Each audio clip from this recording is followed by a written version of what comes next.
اے بابری مسجد ہمیں معاف کر دینا، اس لیے کہ ہم اپنی فجر کی نماز کی حفاظت نہیں کر سکے، ہم تجھ سے کہاں تیری حفاظت کہاں کریں گے۔ اے بابری مسجد ہمیں معاف کر دینا، ہمارے محلے کی مسجدوں سے نکلنے والی اذانوں کا احترام نہیں کر سکے، گانا بجتا رہا،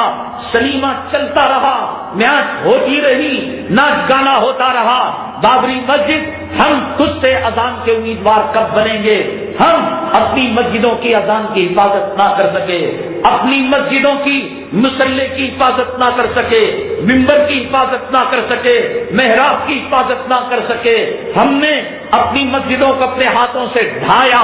اپنی مسجدوں کا قتل کیا، اپنی مسجدوں کا خون کیا۔ انما یعمر مساجد اللہ من آمن باللہ، قرآن یہ کہتا ہے کہ نماز پڑھنا مسجد کی آبادی ہے، نماز پڑھنا تلاوت کرنا مسجد کی آبادی ہے۔ کتنے مسلمان فجر میں الصلاۃ خیر من النوم کی آواز سن کر حالت جنابت میں والی بیوی کو چھوڑ کر مسجد کی طرف رخ کرتے ہیں۔ بابری مسجد ہمیں معاف کرنا، جو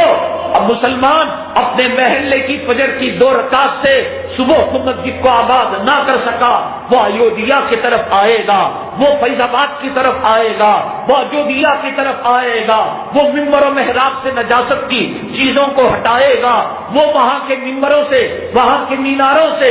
اذان کی گونج لگوائے گا۔ بابری مسجد ذرا انتظار کرنا، امت کی مائیں جب صلاح الدین ایوبی کو جنم دیں گی، بابری مسجد معاف کرنا، امت کی مائیں جب ٹیپو سلطان شہید کو جب دوبارہ جنم دیں گی، بابری مسجد ہجڑے بن چکے ہیں نوجوان، بابری مسجد امت کے نوجوان دولت کے پجاری ہو چکے ہیں، مال کے پجاری ہو چکے ہیں، بفے سسٹم میں کتے سوروں کی طرح انہیں کھانوں سے فرصت نہیں، عورتوں کے غلام بن چکے ہیں، ان کے حیث و نفاس کے کپڑے دھونے سے جب فرصت ہوگی، بابری مسجد ہم تیرے بارے میں سوچیں گے، جورو کی غلامی سے جب فرصت ہوگی، بابری مسجد معاف کرنا ہم تیرے بارے میں سوچیں گے۔ اے بابری مسجد دکان کی غلامی کا تاؤ اور دولت اور مال کی غلامی کا تاؤ جب ہمارے گلے سے نکلے گا، بابری مسجد معاف کرنا ہم تیرے بارے میں سوچیں گے۔ بابری مسجد امت کے نوجوان ہجڑے پن سے جب توبہ کریں گے، ہم تیرے بارے میں سوچیں گے۔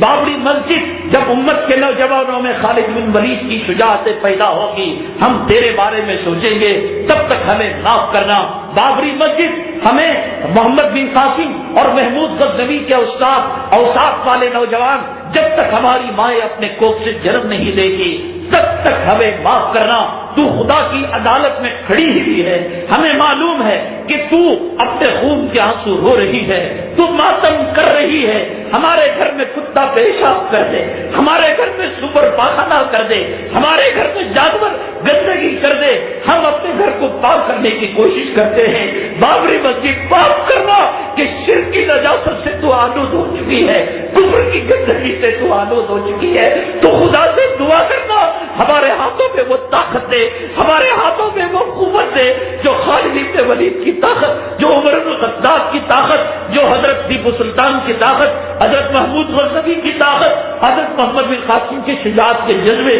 ہمارے نوجوانوں کے اندر آ جائے۔ ہمیں کب فرصت ہے دنیا سے، ہمیں کب فرصت ہے زمین کی دلالی سے، ہمیں کب فرصت ہے جورو کے غلاموں سے، ہمیں کب فرصت ہے۔ بابری مسجد تو اللہ کی عدالت میں کھڑے ہو کر، کٹہرے میں کھڑے ہو کر ہم جانتے ہیں ہمارا ایمان ہے، تو رو رہی ہے، تو گڑ گڑا رہی ہے، تو امت کو فریاد کر رہی ہے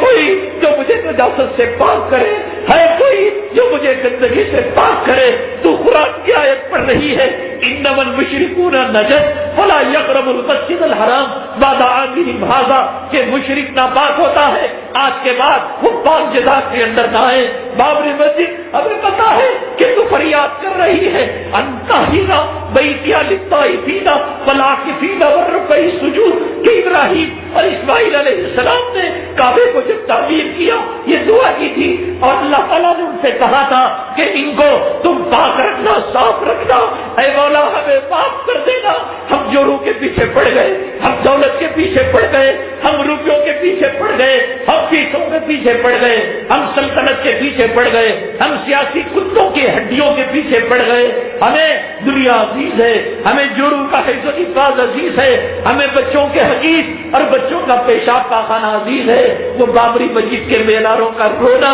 ان کے خون کا آنسو بہانا، اس کا فریاد کرنا آج ہمیں سنائی نہیں دے رہا ہے، بلکہ یہ باتیں